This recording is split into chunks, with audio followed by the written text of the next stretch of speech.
এখানে বেঈমান থাকলে চলে যান, এই যা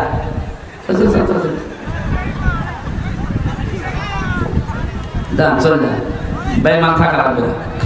যেটা উঠবে এখন থেকে মনে করবো না ওটা আর ইমানদার নেই, ওটা কি?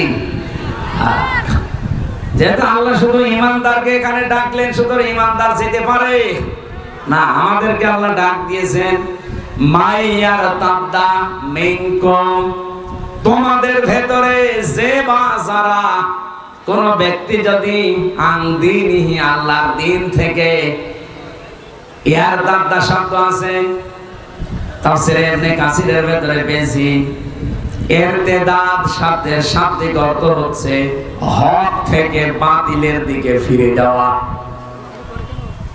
এই বাংলাদেশে আগস্টের 5 তারিখের পর থেকে আমরা অনেকের চরিত্র দেখতে পাচ্ছি, ওরা আল্লাহর দিন থেকে, ইসলাম থেকে, হক থেকে ফিরে চলে যাচ্ছে বাতিলের দিকে, কিন্তু যাওয়ার সময় একটা দোষ দিয়ে যাচ্ছে, আল্লাহকে তো দিতে পারে না, আল্লাহর পথে যারা চলে তাদের চরিত্রের উপরে। সারা বাংলাদেশ যেহেতু ঘুরছি, আমি দেখছি অনেকেই কিন্তু চলে যাচ্ছে, যাওয়ার সময় বলছে আমরা ইসলামী দলগুলো আজ পছন্দ করি না, তাদেরকে আজ পেছনে থাকি না, রায় দেই না, ভোট দেই না, যাই বলেন একটাই কারণ, তাদের এই দোষ আছে। কোন দোষ? ৭১, কোন দোষ? ৫৪, কোন দোষ? বিভিন্ন রকমের দোষ তাদের নামের ঘাড়ের উপরে চাপিয়ে দেয়। পেছন নিয়ে কেউ যদি পড়ে থাকে, সে সামনে এগিয়ে যেতে পারে না। আমরা আহ্বান জানাবো, বাংলাদেশে রেকর্ড হচ্ছে, এই দেশে আমরা যারা এখন আছি আগস্টের 5 তারিখের পর থেকে বিশেষ করে আমরা যেন পেছন নিয়ে টানাটানি না করি, আমাদের টানাটানি করা লাগবে সামনে নিয়ে। আপনি পেছনে নিয়ে পড়ে থাকলে তাহলে পেছনে চলে যান। সে জন্মের সময় আপনি একটা বীর্য ছিলেন, কি ছিলেন বলেন বলেন? এই বীর্যের দিকে আপনি ফিরে চলে যান। তো এখন বীর্যের দিকে ফিরে যাওয়া যেমন সম্ভব না, তাহলে আপনি পেছন নিয়ে টানাটানি না করে সামনের দিকে এগিয়ে যান। যেহেতু আমি সামনের দিকে এগিয়ে যাওয়ার জন্য একটা পরিকল্পনা নিয়েছি, এই 2 বছর বা 5 বছরের জন্য আমার একটা সিদ্ধান্ত আছে, আমি এই কাজ করে অমুক জায়গায় যেতে চাই। আগস্টের 5 তারিখের পরে দেশে আমরা যারা আছি, যারা জুলুম করেছিল তাদের জুলুমের ফল তারা অনেকে পাচ্ছে, অনেকে পালিয়েছে।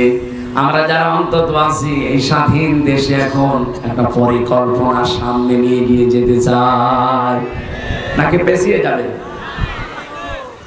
যে হাদিসটা পড়েছিলাম, এই হাদিসের বাংলা ব্যাখ্যা হচ্ছে মানিদ দাগা মা লাইসা লাহু ফালাইসা মিন্না, যে জিনিস তোমার না, কোন ব্যক্তি যদি ওই জিনিসটা তার নিজের দাবি করে, তার নিজের আয়ত্তে রেখে দেয়, নবীজি বলেন 1 নম্বরে তার শাস্তি হবে ফালাইসা মিন্না, সে আমার উম্মত আর থাকবে না।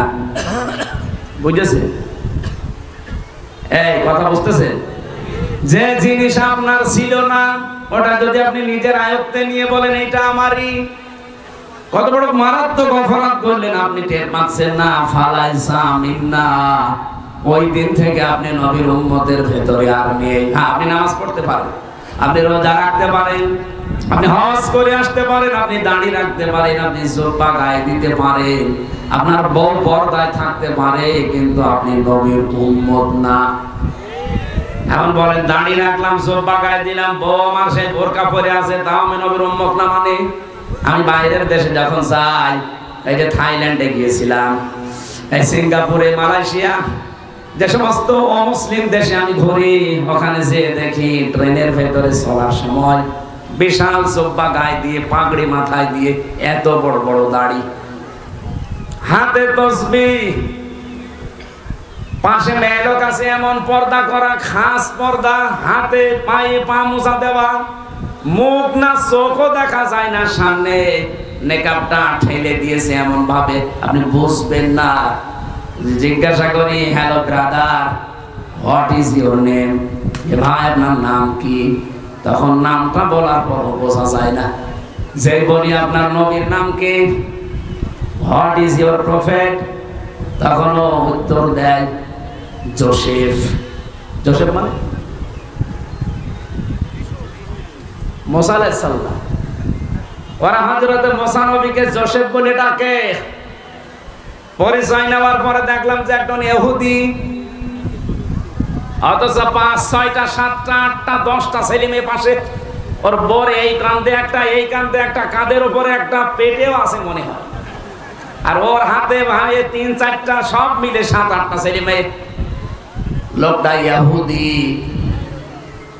ওকে নবীর উম্মত বলেন? বলেন কি বুঝলেন এখান থেকে? আপনি মনে করছেন আমি নামাজ পড়ি, আমি রোজা রাখি, আমি এত বোরকা পরাই, আমার বউকে পর্দা করে, আমার দাড়ি আছে। আপনার চাইতে ওই লোকটাকে দেখলে আরো বুজুর্গ মনে হবে, কিন্তু তো নবীর উম্মত। বলেন না কেন? কি বুঝলেন? যেই জিনিস আপনার না, ওই জিনিস নিজের দায়িত্বে নিয়ে নিলে আপনি ইহুদির মতো, খ্রিস্টানের মতো হয়ে যাবেন। খ্রিস্টানকে জিজ্ঞাসা করে আপনার নাম কি? নাম বলে আপনার নবীর নাম কি? বলে যিশু। যিশু মানে ঈসা আলাইহিস সালাম। হযরতে ঈসা বলি আমরা, ওরা বলে যিশু। আপনার চাইতে ওর পর্দা, ওর কুশিদান, ওর দাড়ি, ওর পাগড়ি, ওর হাতের তসবিহ, ওর জুব্বা অনেক বড়, কিন্তু আমাদের নবীর উম্মত। আরো জোরে। হাদিসের প্রথম শাস্তি কি পেলেন? যে জিনিস আপনার না, ওটা যদি আপনি নিজের দায়িত্বে নিয়ে নেন, আল্লাহর কসম, ফালাইসা মিন্না, আপনি নবীর উম্মত আর নেই।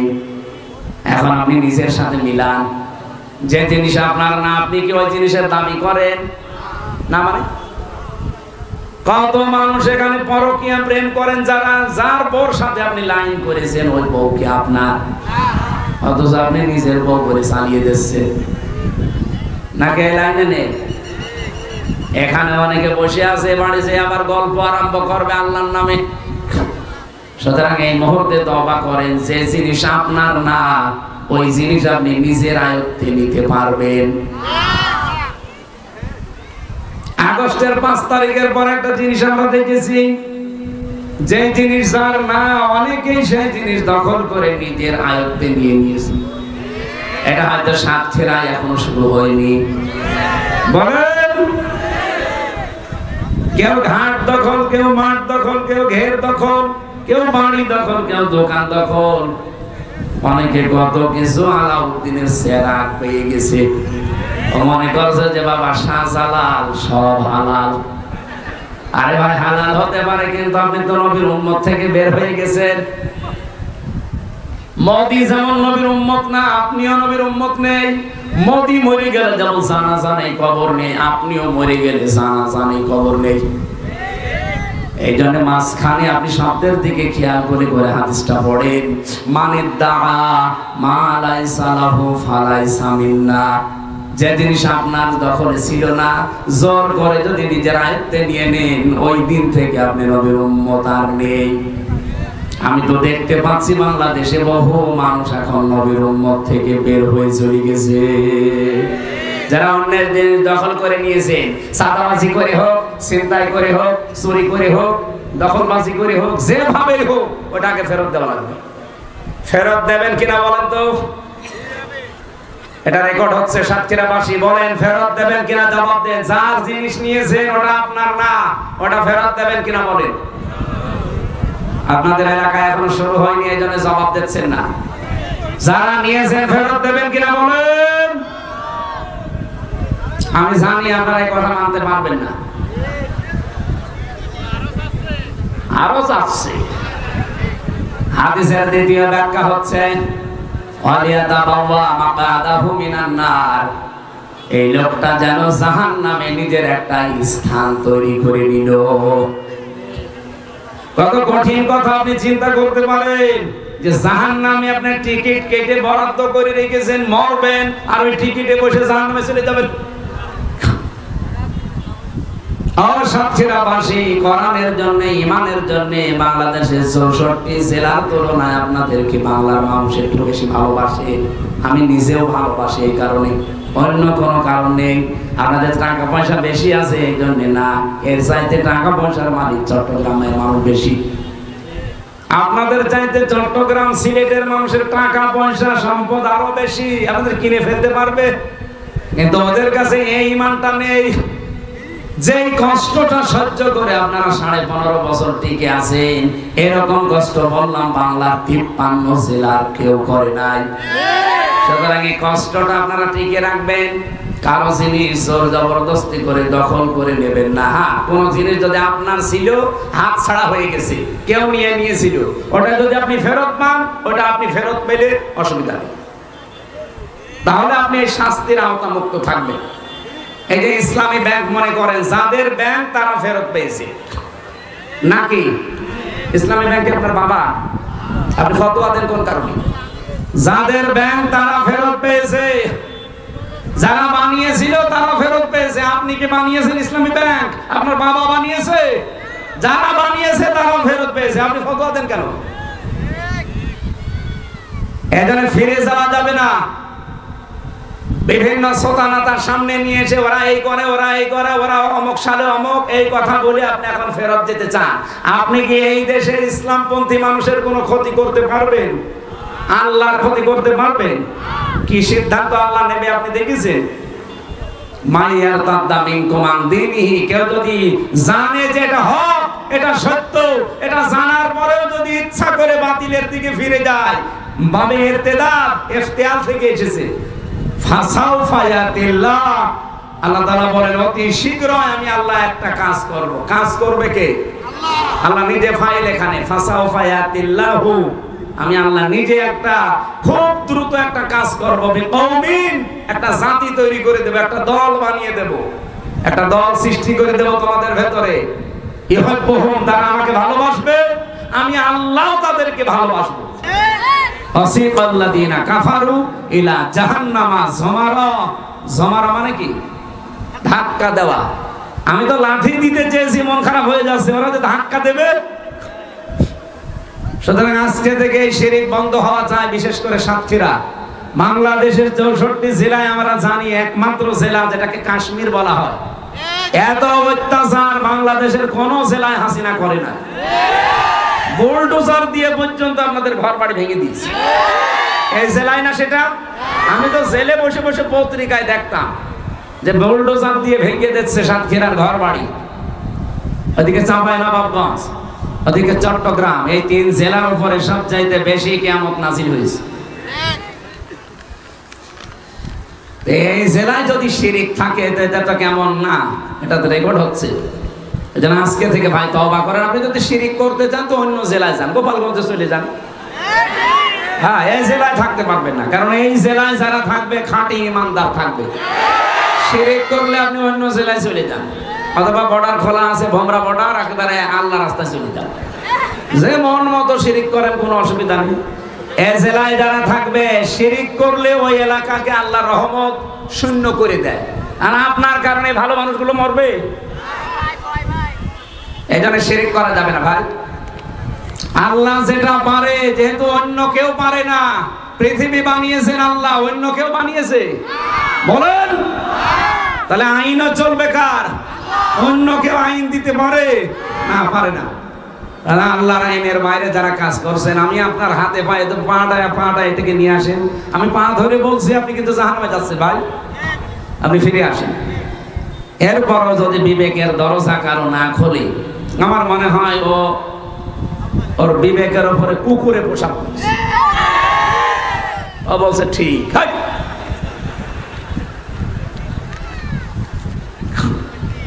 আশা করছি আপনি ফিরে আসবেন। এত কড়া কথা বলতাম না, যেহেতু আয়াত এসে গেছে সামনে, এই জন্য বললাম। আজকে থেকে এই জমিনে আইন চলার কথা যার, চেষ্টা করব আইন চলবে তার। আরো জোরে বলেন। আর এটা কি ফেরেশতারা এসে করে দেবে?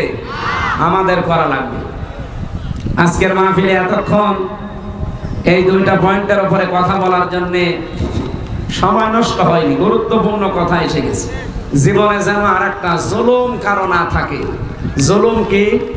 যে জিনিস যেখানে থাকা দরকার ওইটা ওই জায়গায় না রেখে অন্য জায়গায় রাখার নাম হচ্ছে জুলুম। আপনি কি আওয়াজ কমাচ্ছেন, বাড়াচ্ছেন? আমার গলা ভেঙে গেলে কিন্তু আপনার সমস্যা আছে। আওয়াজ বাড়িয়ে দেন, কানে আওয়াজ দেন। সুতরাং যে কথাটা তুললাম, যে জিনিস যেখানে রাখা দরকার ওটা যেন এখন থেকে ওই জায়গায় রাখা হয়। এই কোরআন শরীফ থাকার কথা শুধু বাড়ির টাকের উপরে, কোথায়? এটা যেহেতু উঁচু জায়গায় থাকবে, ইন্নাহু লাকুরআনুন কারীম, নিশ্চয় এটা সম্মানিত কোরআন, সম্মানের জায়গায় রাখা দরকার। আমরা জানি বাংলাদেশের সবচাইতে উঁচু জায়গা এখন সংসদ ভবন, এর চাইতে উঁচু জায়গা আছে? আর আগামীতে যদি যারা আসবে এরা যদি বলে যে আমরা কোরআন সংসদে দিতে চাই, তাদেরকে আপনি নির্দ্বিধায় রায় দেবেন, ভোট দেবেন। এটা যদি কারো কাছে রাজনীতি মনে হয়, এদিকে আসেন। আমি চাই রবিউল বাশার সংসদে যাক না, জীবনও আমি চাই না। উনি যদি জোর করে চেয়ে নেয় যে আমারে দেওয়া লাগবে, আমি আমার বাবার কথা ওখানে যেয়ে বলবো, জীবনও ওনারা ভোট দেবেন না। কিন্তু উনি যদি বলে আমি এইটা বুকে নিয়ে যেয়ে প্রথমই সংসদ অধিবেশনে আমি বলতে চাই নামাজের বিল কায়েম করা লাগবে, 300 এমপি সামনে বাংলাদেশে হবে, এরকম 151 জন যদি রবিউল বাশার যেতে পারে, একদিনে নামাজের বিল, যাকাতের বিল, ভালো ভালো কাজের বিল, অন্যায় কাজ বন্ধ হওয়ার বিল সব চালু হয়ে যাবে। কারণ এই কথাটা বলে ওনারা আমাদের কাছে ভোট চাবে, আল্লাযীনা ইম্মাক্কান্নাহুম ফিল আরদ আকামুস সালাহ। আমি যদি ইমানদারদেরকে রাষ্ট্রীয় ক্ষমতা দান করি, প্রথম নাম্বারে তাদের কাজ হবে নামাজের বিল আনা। ওনারা যদি না করে ওইটা, জীবনও ওনাদের ভোট দেবেন না। যারা করবে আপনি তাদেরকে দেবেন, কারণ আমরা ব্যক্তিগত কোনো কিছু চাই না, আমরা চাই আল্লাহর নির্দেশ। এক কথা বলেন না কেন? মালিক যিনি, হুকুম তার। রবিউল বাশারের সাথে আমার রক্তের সম্পর্ক নেই, আত্মীয়তার সম্পর্ক নেই, কিন্তু সম্পর্ক আছে একটা, কোরআনে।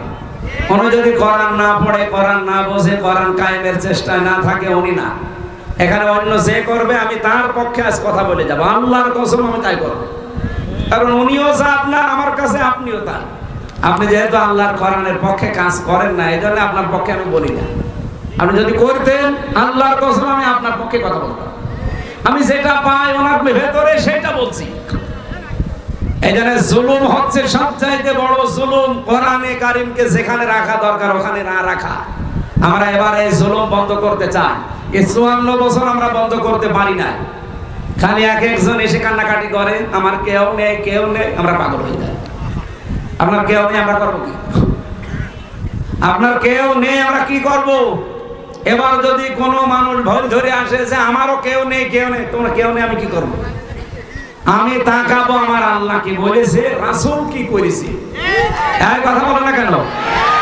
বলেন রাসূল এই সমস্ত করেছে, ভোট চেয়ে বেড়াতো। আরে ভাই, সিস্টেমটা পাল্টিয়েছে। তো বিশ্ব নবী যদি রাজনীতি না করতেন, তাহলে রাষ্ট্রনায়ক হতে পারতেন? উনি যে 10 বছর কোরআন দিয়ে এই রাষ্ট্র চালিয়েছিলেন, এটা কি মিথ্যা কথা?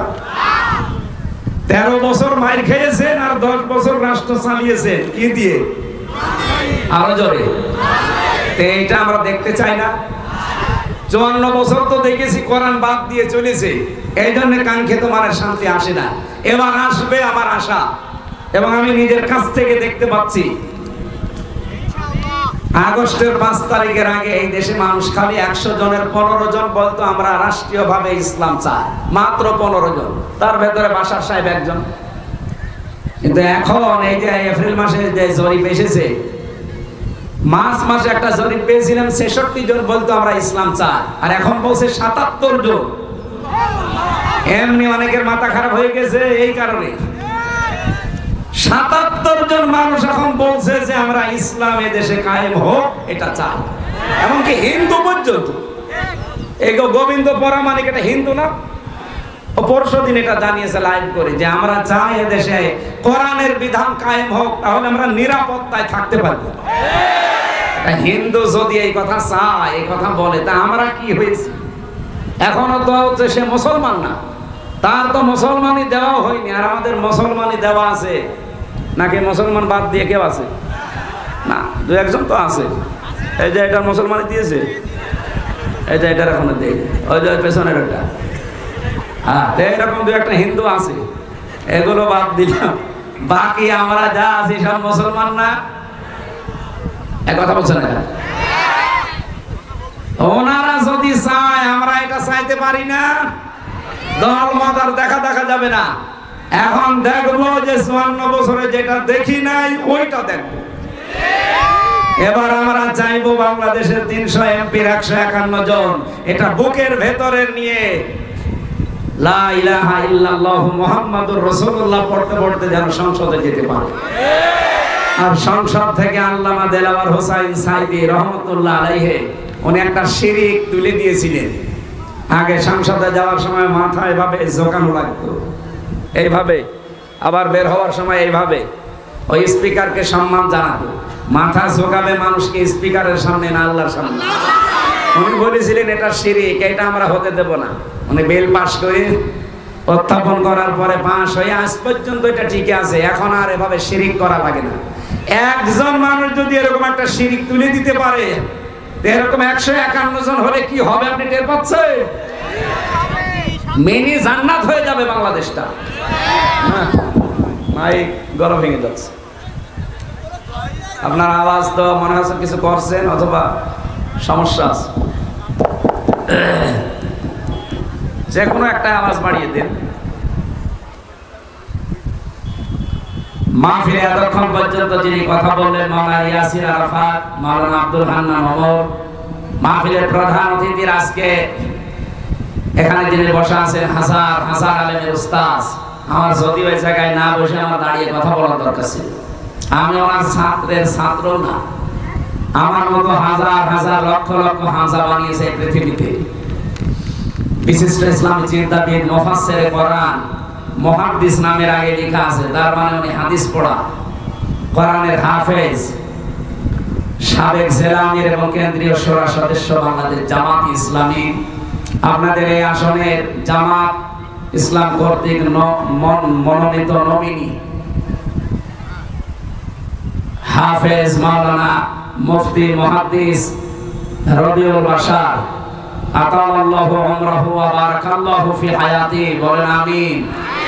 সামনে বসে মাহফিলের প্রধান আকর্ষণ যারা সম্মানিত শ্রোতা মণ্ডলী, পর্দার আড়ালের খাদিজা, ফাতেমা, আয়েশার উত্তরসূরি মা এবং বোনেরা, সবাইকে নিয়ে আল্লাহর দরবারে শুকরিয়া আদায়ের মাধ্যমে, রাসূলের উপরে দরুদ আর সালাম পাঠ করার মাধ্যমে আমরা আরম্ভ করছি আমার আজকের আলোচনার বিষয় ফিরে যাওয়া। কি বললাম? গুরুত্বপূর্ণ একটা বিষয়। আমরা বাংলাদেশ সহ বিশ্বের বিভিন্ন জায়গায় এই বিষয়টা আজকে দেখতে পাচ্ছি। এই জন্য আয়াতটা বললাম, সূরা মায়েদার 54 নম্বর আয়াত। আল্লাহ রাব্বুল আলামিন তাফসীরের মূল নীতি যেগুলো আছে, উসুলে তাফসীরের প্রায় 15টা মূল নীতি আছে। এগুলো সব বলতে গেলে আমাদের সময় কভার করবে না, এজন্য একবারে চলে যাচ্ছে আয়াতে। তেলাওয়াত যেহেতু শুদ্ধভাবে করেছি, আমরা অর্থ করে তাফসীরে যাব। আল্লাহ ডাক দিয়েছেন, ইয়া আইয়ুহাল্লাযীনা আমানু, ওহে যারা ঈমানের দাবি করো, মাইয়ারতাদ্দা মিনকুম আন দীনিহি, তোমাদের ভেতরে কেউ যদি আল্লাহর দ্বীন থেকে ফিরে যায়, ফাসাউফা ইয়াতিল্লাহু বিকওমিন, অতি শীঘ্রই আল্লাহ এমন একটা জাতি, এমন একটা দল তোমাদের উপরে তৈরি করে দেবেন, ইউহিব্বুহুম ওয়া ইউহিব্বুনাহু, যারা আল্লাহকে ভালোবাসবে আল্লাহ তাদেরকে ভালোবাসবেন। এ পর্যন্ত থাক। আল্লাহ যেহেতু সবাইকে এখানে ডাক দেয়নি, শুধুমাত্র ঈমানদারকে ডাক দিয়েছে। এই বাংলাদেশে মুসলমানদের কলিজায় আগুন যারা লাগিয়েছে, এর বিরুদ্ধে সবচাইতে কঠোর ভূমিকা এবং জোরালো বক্তব্য দিয়ে যারা মাঠে ময়দানে আছে, তারা বাংলাদেশের একামতে দ্বীনের কর্মীরা। 9টা পয়েন্ট দিয়েছে অলরেডি বাংলাদেশ জামাত ইসলামের পক্ষ থেকে, যে এগুলো বন্ধ করা লাগবে। কারণ ইসলামের বিপক্ষে যারা জীবন চলে গেলেও তাদের সাথে কোনো সম্পর্ক রাখা যাবে না, তারা কাফের। ইউজাহিদুনা ফি সাবিলিল্লাহ ওয়া লা ইয়াখাফুনা লাওমাতা লাইম, তারা সব সময় আল্লাহর রাস্তায় জিহাদে থাকবে। মেহমান বলছিলেন না যে মৃত্যু পর্যন্ত আমাদের জিহাদ, আল জিহাদু মাদিন ইলা ইয়াউমিল কিয়ামা, জিহাদ চলবে আমার উম্মতের ভেতরে কিয়ামত পর্যন্ত। সুতরাং জিহাদ মানে শুধু মারামারি করা না, অন্যায় যেখানে প্রতিবাদ সেখানে, এর নাম কি?